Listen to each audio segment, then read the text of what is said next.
cover the pores.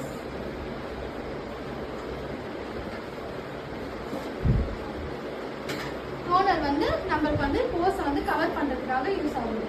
So வந்து இதுதான் skin preparation.